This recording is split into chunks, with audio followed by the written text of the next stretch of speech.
Oh hey, it's Wes, and today is a tale of two gimbals.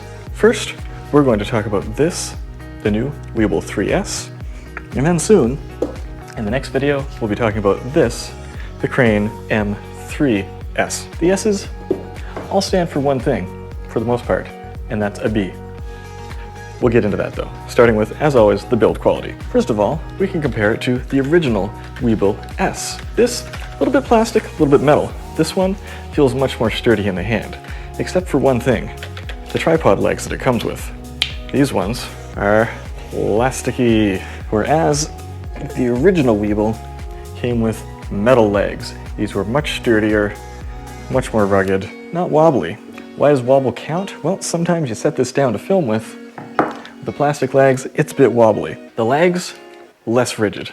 The rest of it, the old Weebill S, everything has moved on past it. So the rest of this feels fantastic. Got a little bit of plastic on the sides here, but the arm itself is very stiff metal. It feels great. I have great confidence. Feels sturdy and strong. The knobs and buttons, they have a decent amount of tactile feedback to them. We have a setting adjuster here that pushes and rotates. And on the front here, we have a wheel that also feels fantastic, has a nice feel to it. Front button, nice. I'm not going to be playing video games on it because it's not the fastest button. This knob here is kind of the only thing I have an issue with the buttons. When you're holding on to a gimbal like this, you've got it, you're pressing a lot of weight in your hands. And then you got to be very gentle with this knob. I would much rather the knob have a lot more feedback to it, a lot harder to move.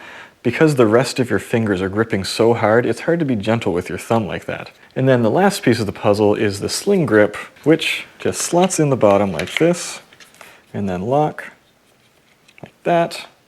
The sling grip is all metal construction. You have the adjustable arm piece here. Yeah, you can adjust that. And the adjustable handle, adjust that, lock it down. And the adjustable grip, up and down, fantastic. Now this is a little less convenient from it just popping out on its own, but it does get the job done, and you can move it around to whatever position you want, because some sling locations are better than others. There, grab that. There we go, slung. Not being able to set down gimbals easily is one of my gripes. When you're taking photos, you can just, have it on a holster or a sling or a strap. Gimbals, not so much. But stick around for my next video where I go a little crazy in a way that I definitely would not recommend. Build quality, overall improved, not perfect, but this is a lower priced gimbal, spoiler alert, so I'm going to give that an 8 out of 10. Next up is feature set. That's what sets us apart from the original Weebill 3. We put the S on there. The S stands for Bluetooth. So now we can connect to the camera, not just by the wire from here up to here as usual, but you can pair it to newer cameras. I cannot pair this to my A9, but it can be paired to the A7 IV, which has a Bluetooth protocol for remote control. For a classic camera, you can still use the record button. And you might notice that the record button has two steps. So there's the focus and record, which is fantastic to have. So while you're recording, you can half press it to jog your focus. Zhiyun doesn't like to talk about weight capacity, so for that feature, it's estimated that the Weebill 3 and the Weebill 3S is somewhere between 6 and 10 pound capacity. It's a pretty beefy one. The device itself is 1,054 grams. Another feature that is optional, but if you get the package, you can also have the adjustable sling rest. On the front, we have our light.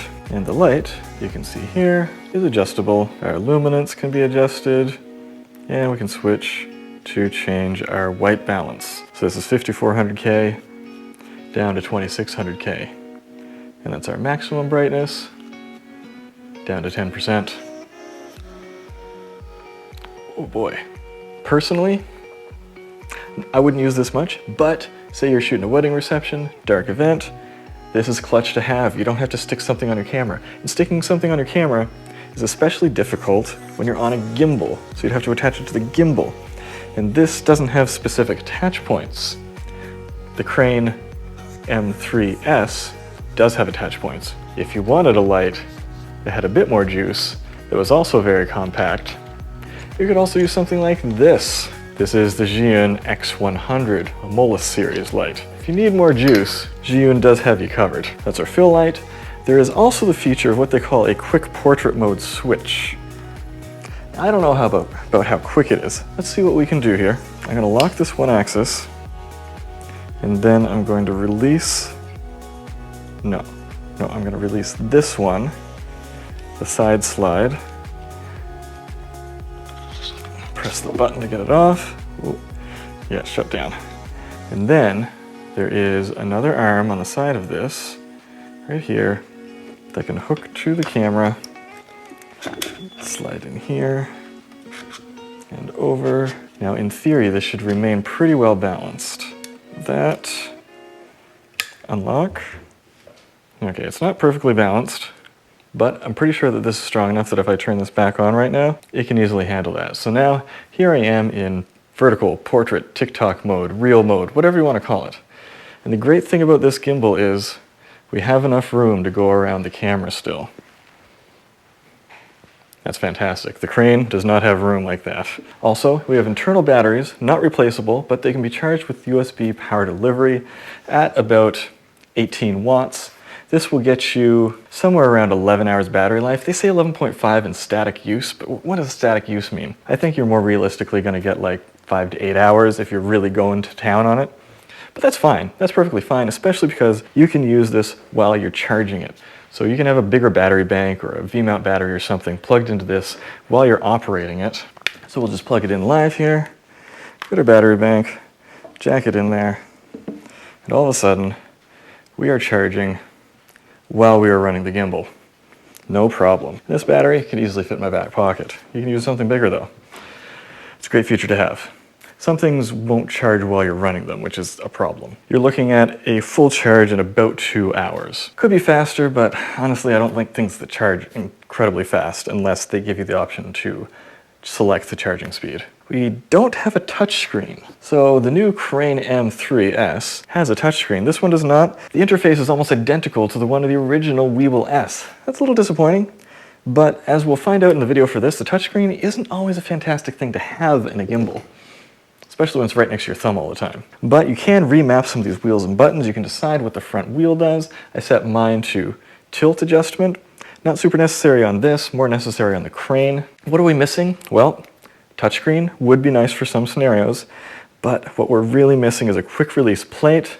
Because they added the vertical plate, the vertical switch, I think that they found that the quick release plate function was not safe enough. And so this plate here that came with the original Weebill, number 1, it actually fits perfectly on this, the Weebill 3S. I am fully confident that Small Rig will probably come out with a quick release plate for this because it doesn't have one right now, or you can just buy the plate for the 3S. Now, I do not recommend using it in vertical mode because I suspect that there is a reason that they didn't do this. But if you're just using it in horizontal, a quick release plate would be a great thing to add to it. It's kind of a shame they had to sacrifice that, but overall this has tons of features: Bluetooth connectivity, power delivery charging, vertical mode, remappable buttons, just up the wazoo. It's an 8.5 out of 10 because it's missing a couple things that can be just massive deal breakers to some people, but not to everyone. Before we continue, I want to tell you about a giveaway that I'm having. You know what will go great with this gimbal?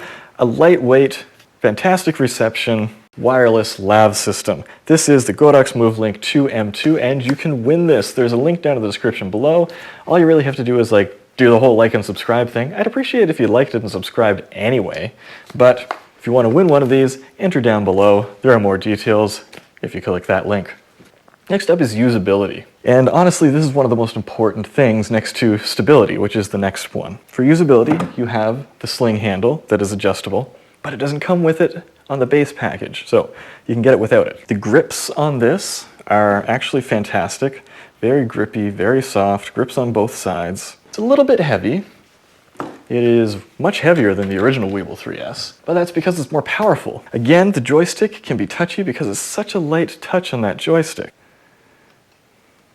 It's a very easy setup, nothing revolutionary, but that also means you're still really finicking with all the axes when you're trying to balance this. Boy, am I ever waiting for a gimbal manufacturer to come out with a gimbal that makes that significantly easier. It's possible, but expensive. One feature that I glossed over from the feature set, you can connect to it through the app. And with the app,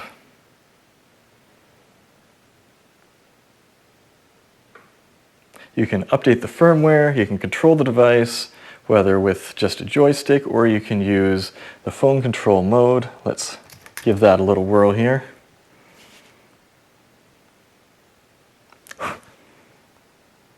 Sync motion. And so when we have the motion synced, turn it on, the gimbal moves with you. It's a bit gimmicky, but honestly, it moves more smoothly than when you're just using the joystick, and more smoothly than when you're controlling it with the phone itself, the touchscreen, which is interesting. So honestly, if you want a really smooth tracking shot, this is the way to go. And you can adjust the smoothness of everything, like you can add in some hysteresis and such. Or you can just control it with this, but this is just a little bit jumpier than using the phone synced motion. And through the app, you can update the firmware should a firmware update come out. But I've got to warn you, the firmware updates take a long time. I did an update on the Crane, and it was a half an hour. And you have to stay on that screen for the entire half an hour. If you don't, it just fails. Halfway through, I went, answered one message, came right back, boom, update was failed. That's a shame. But when you open the app, you've got to register the gimbal. You got to sign in, you got to give them information. I hate that. That should be optional. Maybe you got to do it for a firmware update. Even that, I don't approve of that. I hate it when they require you to do that and kind of hold you hostage that way. I don't want to have to give you my information if I don't want to.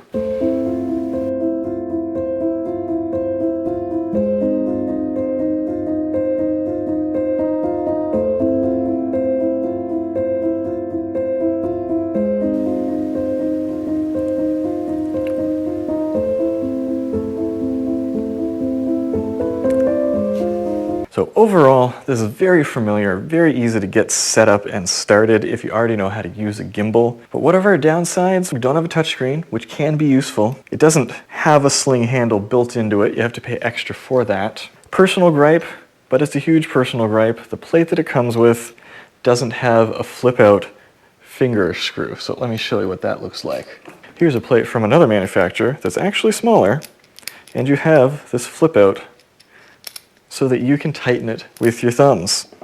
This one, you need to have a quarter or a loonie, or, heaven forbid, a screwdriver on you so that you can screw this into the base of your camera. Stop it! Now, you can buy these screws separately, thankfully, and I'm gonna buy a pack of them and replace all the stupid screws in these plates. I don't carry cash anymore. Like 20 years ago, when everyone had change in their pocket at all times, sure, that was fine. But I don't.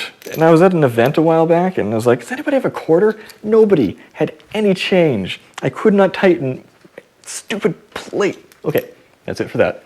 Not going to take off a ton of points for that, but overall, usability, it's an 8 out of 10. You got to tighten this in a pinch, make sure you have something on you. Stabilization, let's watch some footage.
This gimbal is very stable.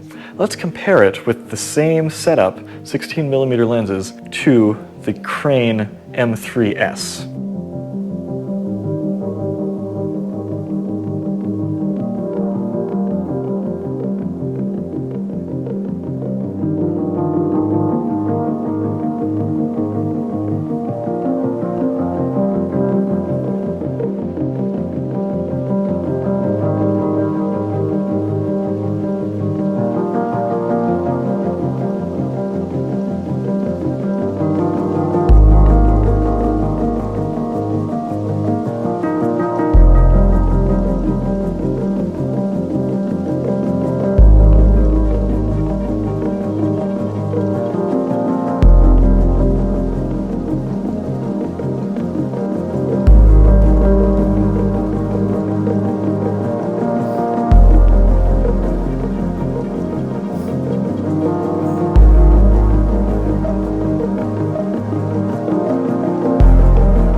So here's the issue. The crane just doesn't even have close to the same weight rating. This thing is rock solid, lots of camera and lens on it. The crane, not so much, and that is problematic. Stabilization, very solid. However, if you watch your footage very carefully, there are still occasional little moments of indecision where it kind of doesn't quite go the right way or gives you a little herky-jerky or something. For the most part, that's not there. The original Weebill S had those moments a lot more frequently. This one, very rarely. The crane, depending on how much weight you have on it, comes and goes, but is worse for that. Overall, not perfect, but very strong, very stable, 8.5 out of 10.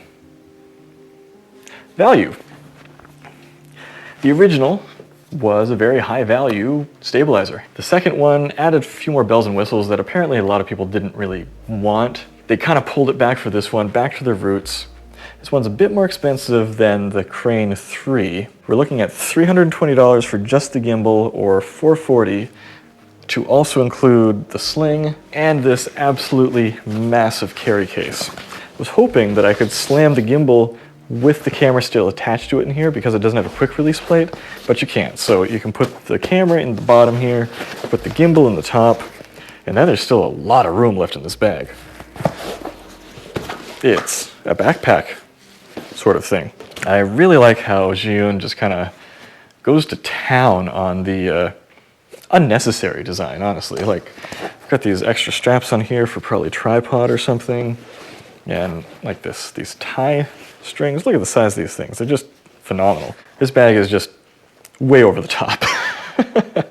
The crane bag is also very over the top, but in a totally different way. So very cool. I'm not sure that I would use it much, but it's what you get with the big package. Our little brother here, the M3S, is $300. Very, very close in price. I'm kind of surprised at that. Now the big boy, the Crane 3S, which is confusing because it sounds a lot like this, but it's massive, which has a 14-pound weight rating, $890. A lot more money, and a lot bigger and kind of more cumbersome. That thing's designed for something like an FX6 or like a big old cinema camera. Not the full size, but like mid-size cinema camera. And the most popular competition, you've got the DJI RS3, which is 10-pound rating for $888 or 6.6-pound rating for $560. Depending on who you ask, this might be 6, it might be 10. So we'll give DJI the benefit of the doubt and say $560. Still a lot more. Then there's the RS3 Mini for $380, but that has less capacity than this and costs more. And one of the most popular gimbals on the market right now, the Manfrotto MVG300XM. What is with your naming schemes, Manfrotto? $670 for about the same weight rating, 7.5 pounds. So this is a heavy-ish weight class gimbal coming in for $320. And honestly, bang for the buck, nothing else comes close still. I was expecting DJI to catch up to them at this point, but they really haven't. They are not interested in trying to take this value semi-pro market away from Zhiyun. And so here we have it. It's a 10 out of 10 for value. You just can't beat it. Let's talk about our overall score before we wrap it up. That is 43 out of 50, or 86%. Might not sound like a lot, but that is a very high score for me. If you are looking for a gimbal that will reliably get you the footage, isn't all herky-jerky, will hold enough camera, will move far enough to get out of the way of your camera in vertical or horizontal mode, this is the one. This is going to have a bunch of firmware updates. My original Weebill S had so many firmware updates, so I'm looking forward to this because this is already better than the original at the first version of the firmware and pre-release, so this is going to get better for sure. So I am very happy with this. Might sound like I'm being a bit effusive, but you haven't watched the video on the Crane M3S yet. So stick around, subscribe, it might already be out. Watch that video. There is a link to buy this down in the description, probably. I don't know if it's an affiliate link yet, but it might be. Let me know if you have any questions or comments about the new Weebill 3S. Is it worth even reissuing the Weebill 3 just to add Bluetooth and the 90-degree angle? Let me know what you think down in the comments below. I highly recommend this gimbal and not necessarily some other ones. So let's go take some photos.